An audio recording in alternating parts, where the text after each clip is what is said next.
Hey guys, welcome to part 3 of the Unity 5 survival series. Now this is going to be looking into adding a stamina bar or a stamina bit to track, what you might lose through your game. So in the last episode that we looked at adding health, thirst and hunger. Now we're going to look into adding another bar which will be stamina. What we first need to do is look inside our panel. And our panel is what we held all our sort of UI elements into. And you need to make sure that it's in a 2D view and you're in your scene view, and then you can see it all nicely. What I'll do is I will duplicate the hunger UI, and then what I'll do is I will get the move tool and just slide this across like so. And what I could potentially do is grab the panel, use the scale tool in the top right, and I could just scale the whole thing out like so. Then what I could potentially do is just grab all our UI elements, grab the normal move tool and just pull it all inside here like so. In the hunger UI that I just duplicated, we can call this stamina UI, and if I open this out you can see that it'll be called hunger slider and hunger text. What we can do is I will copy stamina from here and just paste it in and call this stamina slider and stamina text. What we can do is click on the text and just rename the text to stamina on that side. What we can do is we can go onto the slider, go onto the fill area, open out the fill area, go to the fill, and we could possibly just change the colour to maybe a yellow, so we can tell that it's stamina, and I think that will probably do.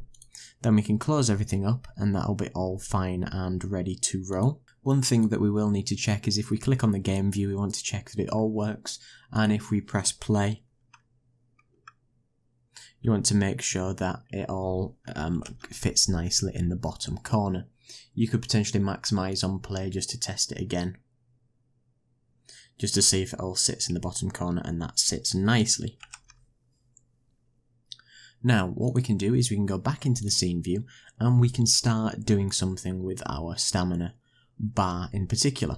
So what I can do is I'm going to open up player vitals, and this is what we started doing to control the thirst, hunger and the health. And what we're going to do from here is we're going to add the few bits that we're going to worry about, the movement. So you'll want to have a first person controller if you didn't already, but I'm sure you already do if you're following along with this series.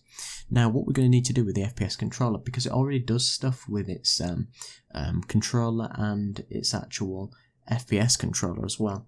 So what we want to do is open up the first person controller, and you can see it will be in your standard assets pack. What you could potentially do is make a duplicate of this script, because when we edit it, some things we might need to change and you might want to go back to the original thing. So if you need to, you can make a duplicate of this script and just store it away if you need to. But what we're going to do is I'm going to open that up as well, and then we're going to get that all in here with all the script that runs with that controller. So what I'll do is I'll close everything up and everything's open now and ready to roll. So what we really need to do is start by adding the new elements to the variables that we're going to look at. So at the very top of our script, when we're going to use some references that we need to reference some controllers and systems, which is in your sort of more modern versions of Unity 5, we want to be using Unity standard assets .characters .first person with a semicolon, because we're going to access the first person sort of components within Unity 5, and we need this line at the top to be able to do a shorthand for accessing it. So just like we did here with the sliders and the elements that we wanted to create, what I want to do is add some for stamina. So what I'm going to do is I'm going to have a public slider and have this called stamina slider with a semicolon,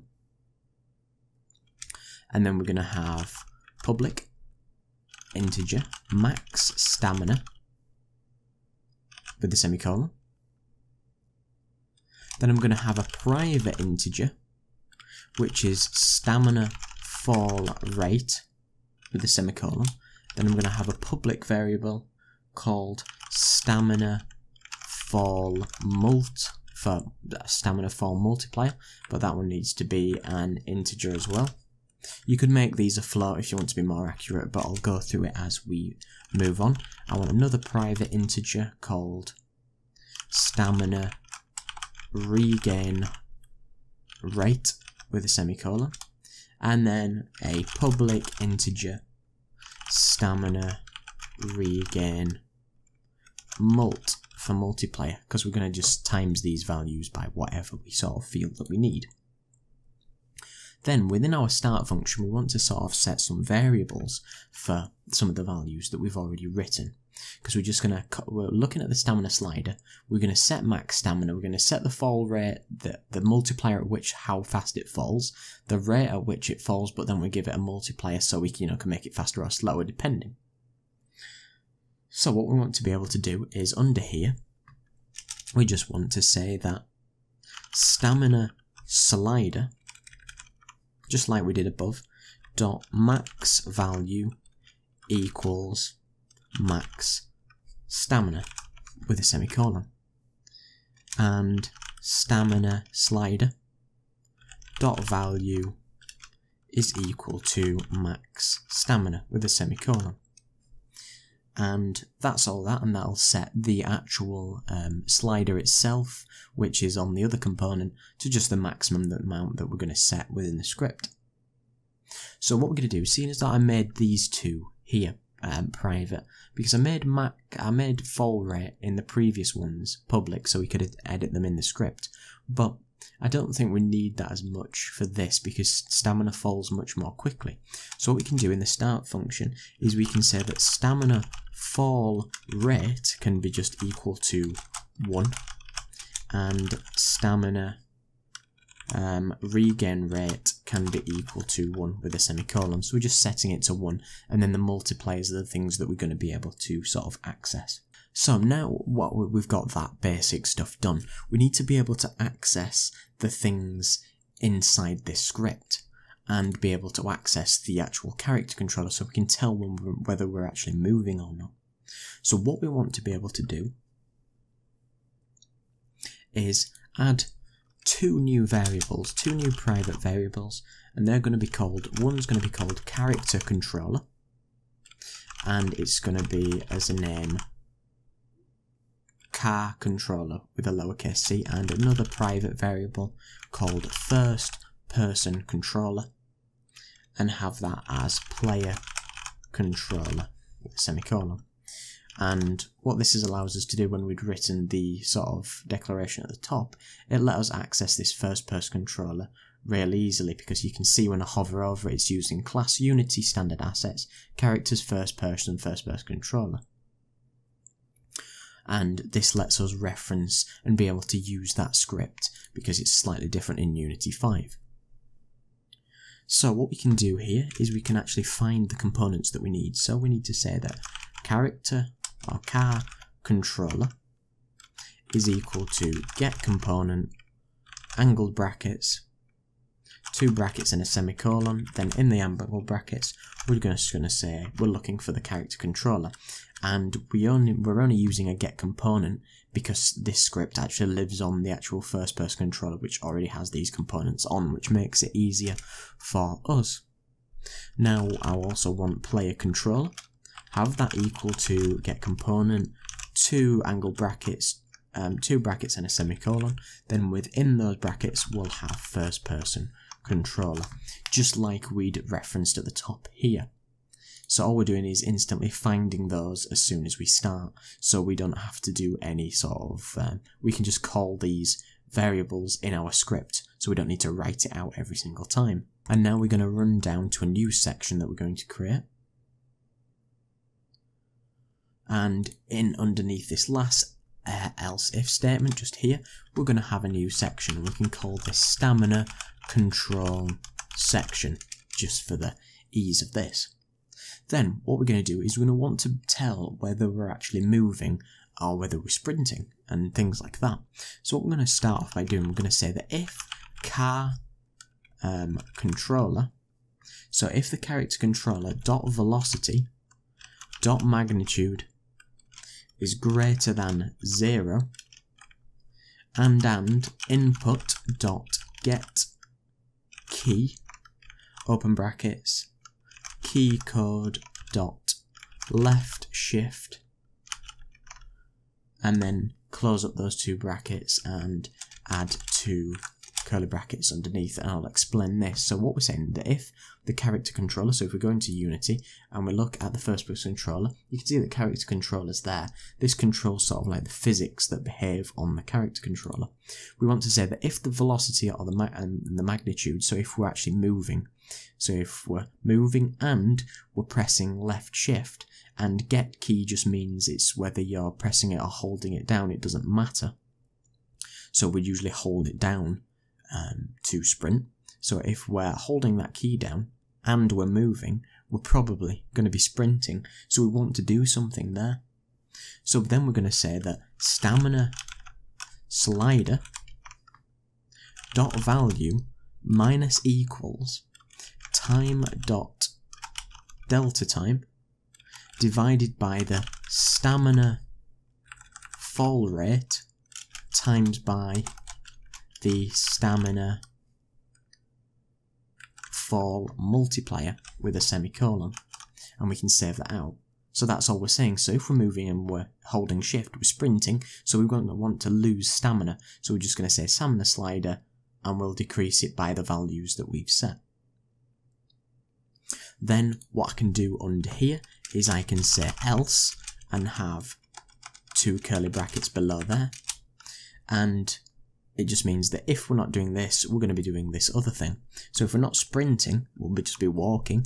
We want to say that stamina slider dot value plus equals time dot delta time divided by stamina regain rate times by the stamina regain multiplier. And that just means we'll then gain stamina.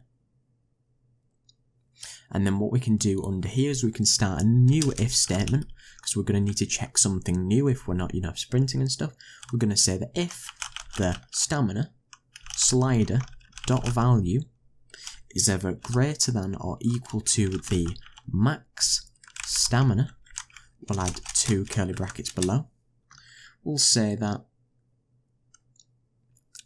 stamina slider dot value is actually equal to max stamina, because we never want to go above that point.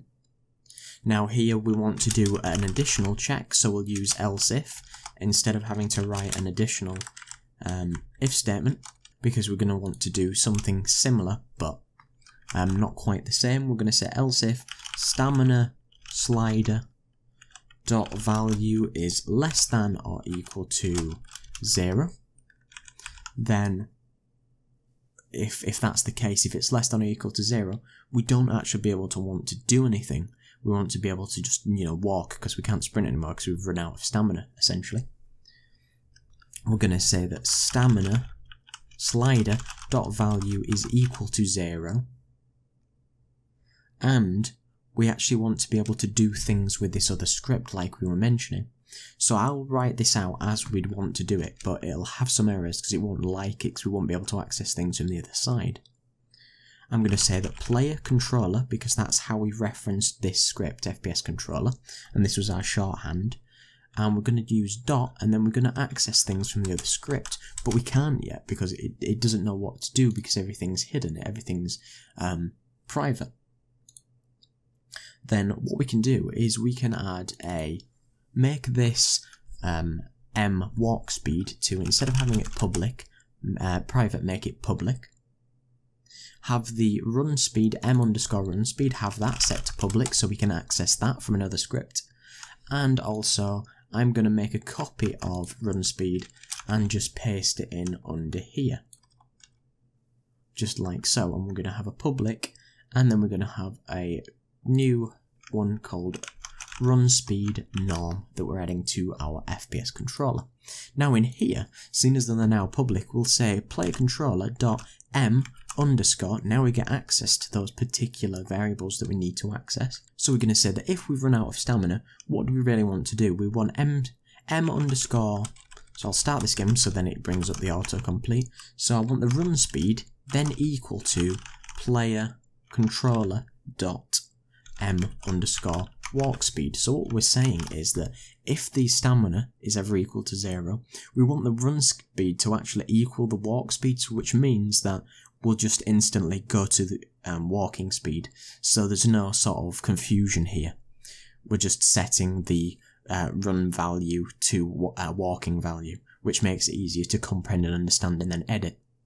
And it's a nice little workaround because the FPS controller script can get a little bit sort of confusing. Now, we also need to be able to know that now we've set that and we've made it equal to the walk speed, if we then gain stamina again, we'll always be walking. We need to be able to start running again. So then what we'll do is we'll say else if stamina slider dot value is ever greater than or equal to 0. So if it's ever above 0 this time, because we might have gained stamina by just standing still or walking for a little bit, we want to do a pretty much a similar thing. We'll say player controller dot m underscore run speed equals player controller dot m underscore run speed norm with a semicolon. And what that just allows us to do is if the stamina is ever above 0, we just want the run speed to be equal to our normal run speed, which we're going to set in a moment. So really, all I've added to this script is some variables to control the max stamina, have them to change some values to change the fall rate and the regain rate, made some references so we can talk to and look for values in the character controller and the first person controller script over here. In the start function, we've just got those references. We've set the fall rates to 1 so we don't have to worry those in the script. I've just set the maximum values of the actual sliders themselves so they match this script. In the stamina section, we've made sure that we're looking to see if we're moving and we're sprinting, we're going to lose stamina. If we're not doing that, we're going to be gaining stamina. Then if the slider is ever greater than the max stamina, it's always going to be equal to the max stamina, so we can't go above it. The stamina, if it ever equals 0, we'll make sure that we can't run anymore because we'll set it to the walking speed, and the slider will never be able to go below 0 because we don't want it to go into minus figures. And then if the stamina bar is ever greater than 0, so we've gained some stamina back, we'll be able to run again. So what I could do is I'll go back into Unity here. I'll go on to my first person controller here, and you can see on this side I've got everything set up ready to go. So I need to add open the canvas, stamina UI, I want to add my stamina slider here. I want to say that my max stamina is going to be something like, I don't know, 25.